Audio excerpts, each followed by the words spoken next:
안녕하세요. 네, 저번 시간에 이어서 구약과 신약 사이 두 번째 시간 갖도록 하겠습니다. 이걸 준비하면서 제가 강조했던 부분들은요.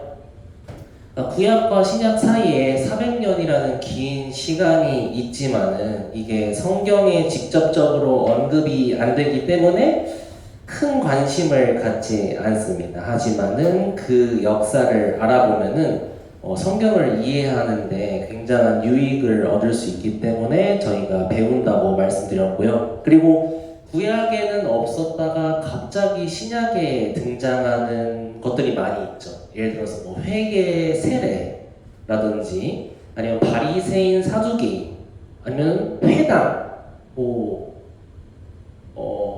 사내들인 공의회 이런 것들이 갑자기 등장한다고 했습니다. 그래서 이런 것들이 왜 이렇게 등장했는가도 배워보고자 합니다. 저번 시간이 1편이었고요. 이번 시간은 2편 진행하겠습니다.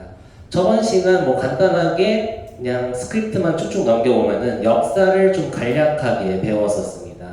중심지에 이스라엘이기 때문에 항상 강대국의 역사와 이스라엘의 역사는 항상 같이 갈 수밖에 없다. 처음에는 아시리아한테 지배를 당했고, 그 다음에는 바벨론한테 지배를 당했고, 메데라는 나라, 메데와 페르시아라는 나라가 어떻게 생겼는가에 대해서도 잠깐 소개를 해드렸었습니다.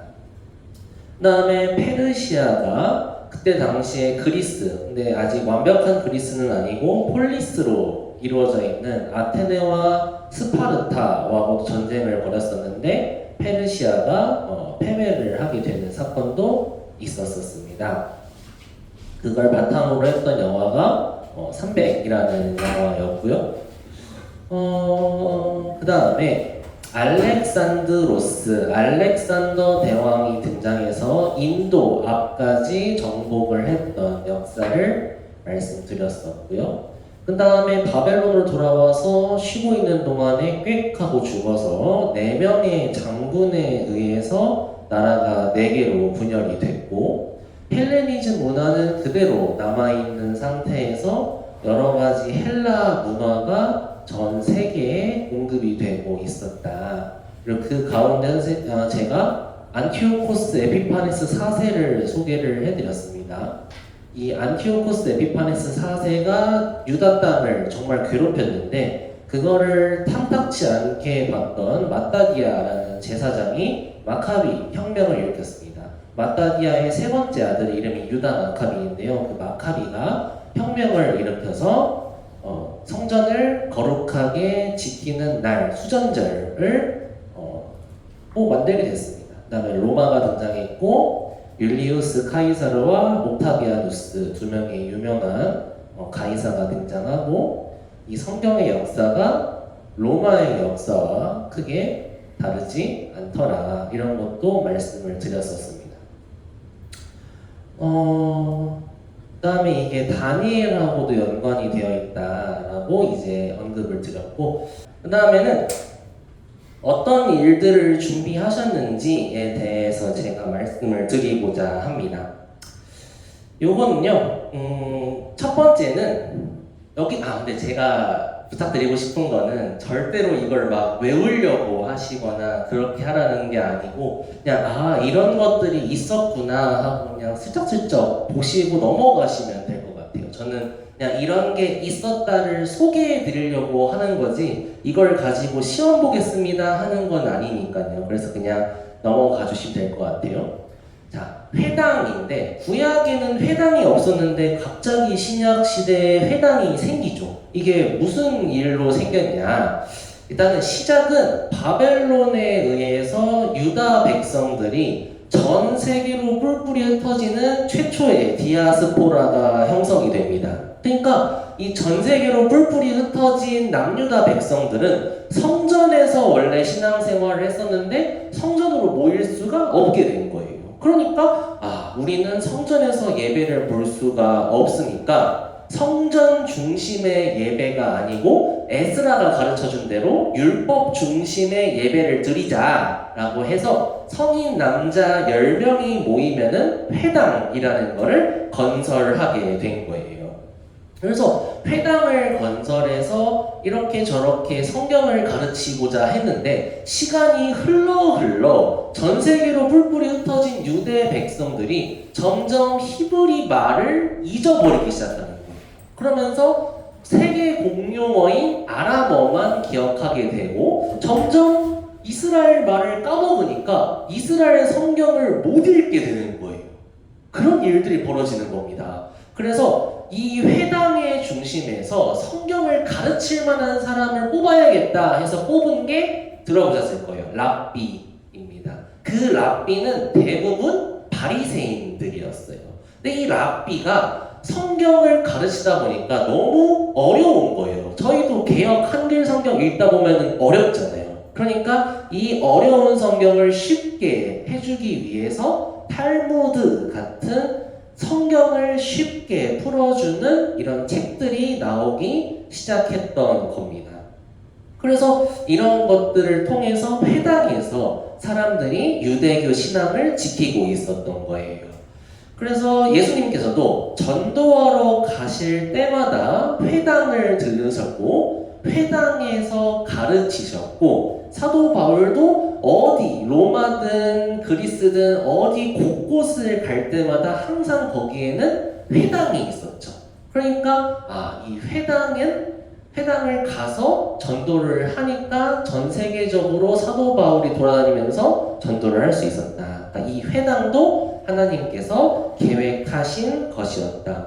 근데 확실한 거는 이 회당이라는 곳은 하나님의 말씀을 알고자 하는 사람들이 모인 곳이었어요. 그러니까 전도하기가 너무너무 좋았던 거죠. 그래서 회당 중심으로 전도를 했다.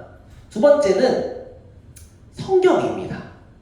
제가 말씀드렸지만 히브리어 성경이 점점 어려워졌다고 했어요. 그러니까 이제 점점 그런 시대가 왔는데 이미 요한복음을 보면은 예수님을 찾아온 예수님을 섬기고 싶어하는 그리스 사람들이 있었어요. 근데 이 그리스 사람들은 어떻게 예수님을 알았을까 하는 건데 정답은 이미 그때 당시에 그리스 사람들이 다 성경을 읽고 있었다는 거예요. 왜냐하면은 그리스어 성경이 존재했거든요.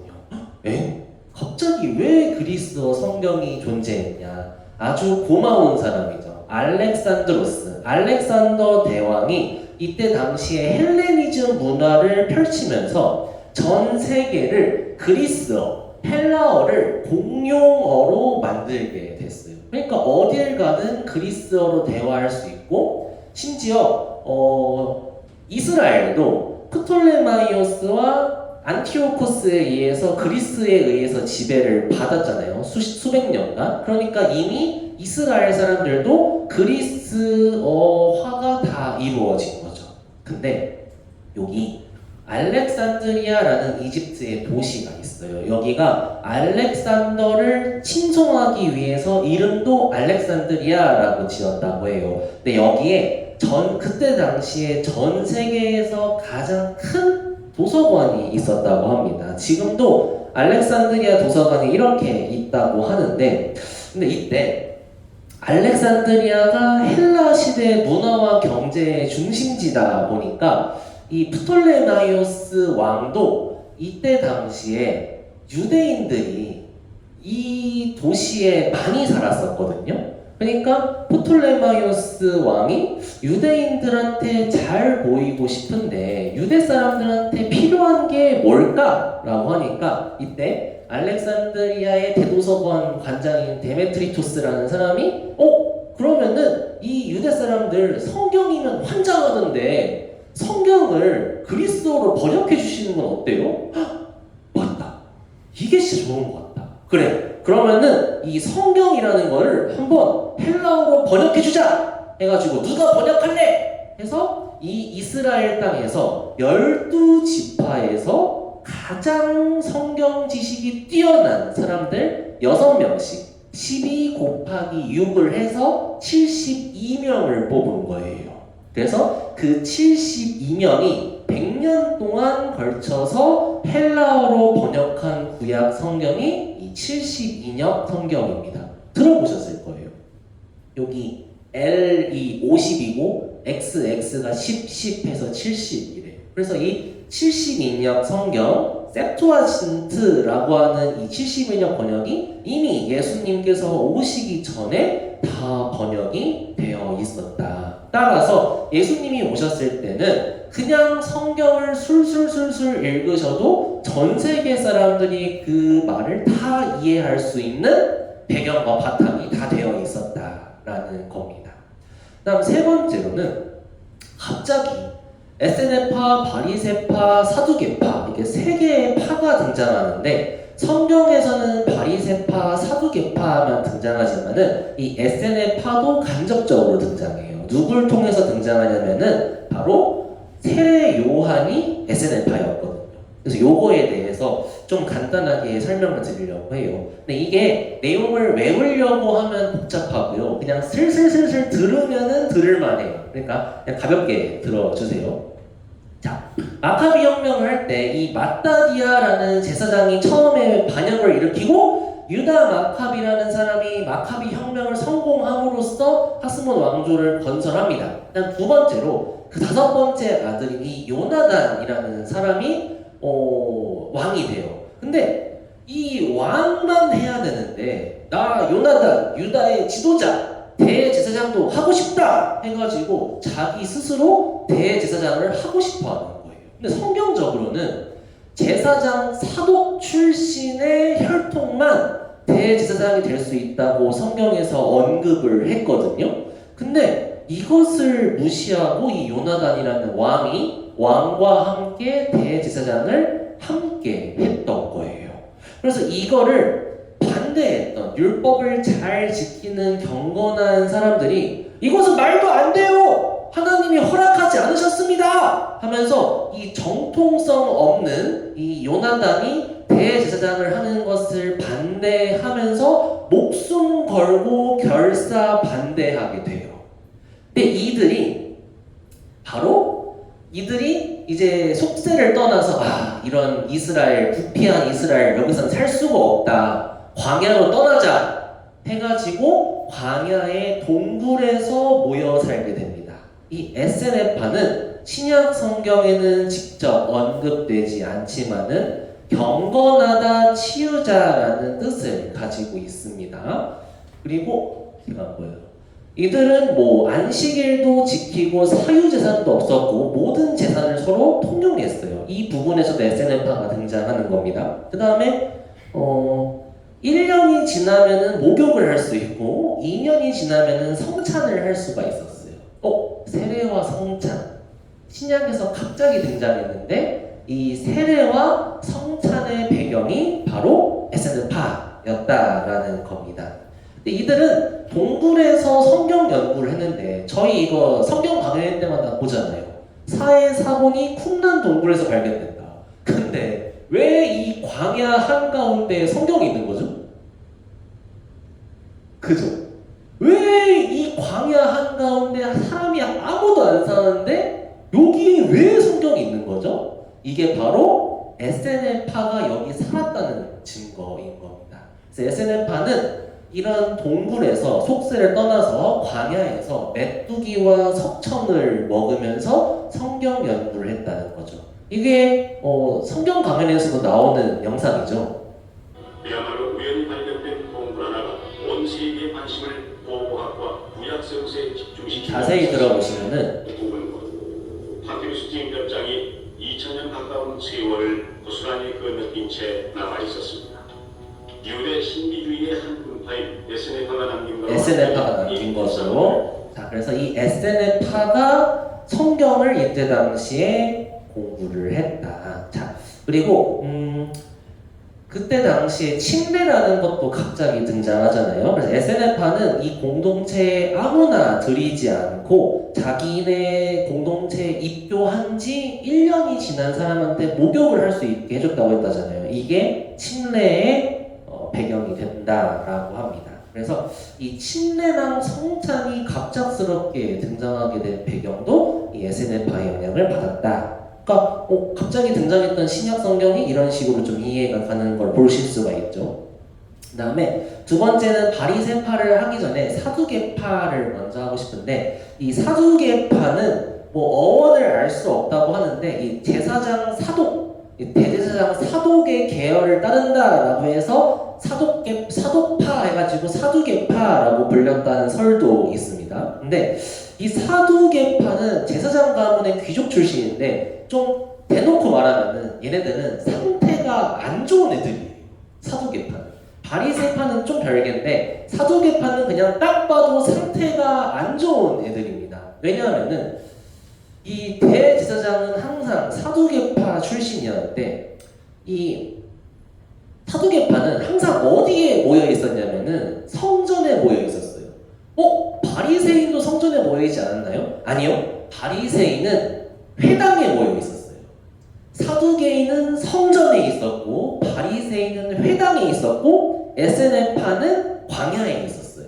그러니까 이렇게 세 곳에 모이는 분이 달랐는데, 근데 이제 대제사장으로서 모든 남자가 1년에 3번씩 빈손으로 오지 말고 꼭 무언가 은이나 양이나 이런 거를 들고 와라 이렇게 요청하니까 제사 제물을 받고 나서 남은 것들은 다 이 사두개파 제사장들이 다 꿀꺽꿀꺽 먹기 시작하는 거예요. 그러니까 점점 사두개파 사람들이 부유해지는 거예요.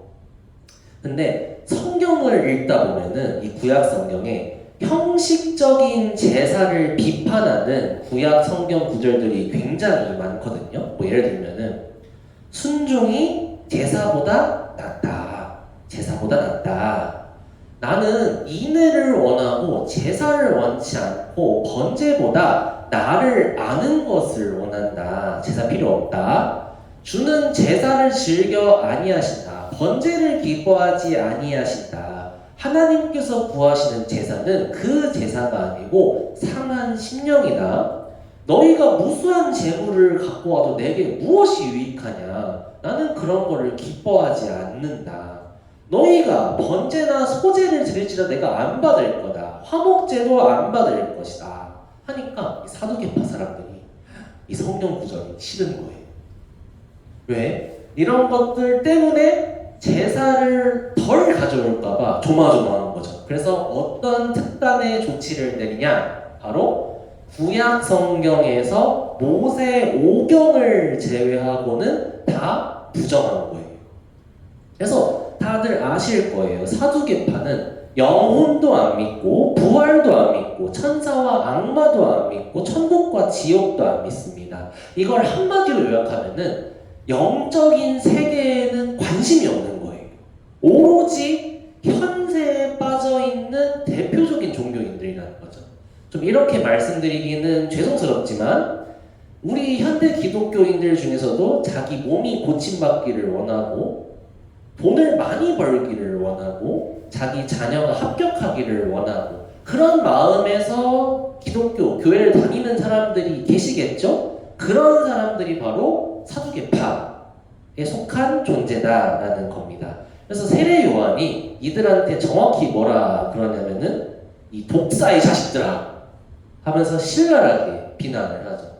그러니까 자신들의 이익을 위해서 성경을 모세 오경만 읽는 이 맛이 간 사람들, 성경을 자기 맛대로 자기 멋대로 악마의 편집을 하는 이 사람들을 세례 요한은 신랄하게 비판을 했던 것이었죠. 그래서 이게 사두개파의 등장 배경입니다. 바리새파까지 하면 딱 시간이 될 것 같네요. 그다음 바리새파는 얘는 좀 괜찮은 애들이었어요. 자, 독사의 자식이라고 욕을 먹기에는 조금 괜찮은 사람들인데 뭐 제 의견이지만요. 근데 속은 아니었던 거죠. 이거는 다 아시는 구절이긴 한데 그 뒤가 좀 어려워서 좀 배경 설명을 드리는 건데, 이 바리새파는 자기가 구별된 사람들, 거룩한 사람들, 분리된 사람들이라는 의미를 가지고 있대요.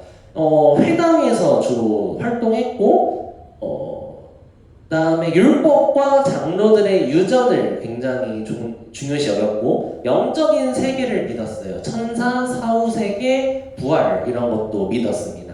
안식일도 지켰고, 율법을 얼마나 잘 지켰는지 안식일에 집을 지어야지라는 생각을 했다는 것만으로 평생 집을 안 지었대요. 그러니까 얼마나 신앙생활을 열심히 하는 거예요. 그리고 기도 시간이 되면은 그 시간에 발목에 뱀이 올라와도 기도를 했다고 합니다. 참 종교적 열심이 있었던 사람이고, 이들의 특징은 유대인들한테 굉장히 신앙적으로 존경받는 사람들이었어요. 사두개파와는 좀 다르게. 이 사람들은 낮에는 일하고 밤에는 성경 공부하고 안식일이 되면은 공동체에 와가지고 성경을 가르치는 사람들이었어요. 성경을 가르칠 때 뭐 이런 것, 미시나 탈무드, 제가 말씀드렸죠. 회당에서 이런 것들을 예시로 가르치게 되는데, 근데 문제가 생겨요. 이 율법을 자꾸 추가하는 거예요. 예를 들면은 안식일에는 2,000걸음만 걷기, 밥 먹기 전에 손 씻기, 이런 것들을 규칙을 자꾸 만드는데 성경에 없는 거예요. 그래서 이런 것들, 예수님 때 당시에 바리새인들이 와가지고 아니 손을 씻어야 되는데 왜 손을 안 씻고 밥을 먹습니까? 장로들의 유전을 왜 지키지 않습니까? 라고 하면서 이때 등장하는 게 장로들의 전통이라는 거죠. 그러니까 예수님께서 딱 말씀하시죠. 하나님의 계명을 버리고 사람의 유전을 지키니 너희 유전을 지키려고 하나님의 계명을 버리니? 라고 하면서 나는 너희와 달라! 라는 것을 강조하기 위해서 스스로 의로움을 앞세우면서 다른 사람들을 정죄했던 사람들이 바리새파였다는 거죠. 자, 이제부터가 조금 중요한데 요거는 다음에 또 하면 좋을 것 같습니다. 그래서 이 다음에는 뭘 말씀드리려고 하냐면요. 164년부터 96년까지 한 100년간의 이스라엘의 역사가 있었는데 이때 어떤 일들이 있었는지, 이 일들로 인해서 이것까지만 할까요? 성경에 헤롯이 굉장히 많은 거 아시죠? 헤롯 왕도 있고 분봉왕 헤롯도 있고 그 동생 헤롯 빌립도 있고 사도행전에 나오는 헤롯 아그리파 1세도 있고 사도행전 끝에 나오는 헤롯 아그리파 2세도 있어요. 얘네들은 도대체 어디서 나온 애들일까요? 를 설명드리려고 합니다. 이거를 아시면은 예수님께서 십자가에 못 박혀서 돌아가셔야 되는데 십자가에 못 박히기 위해서는 이 로마와 헤롯 왕들이 필요했어요. 그래서 그런 것들에 대해서 다음 시간에 말씀드리겠습니다. 오늘 좀 힘드셨을 텐데 마치겠습니다.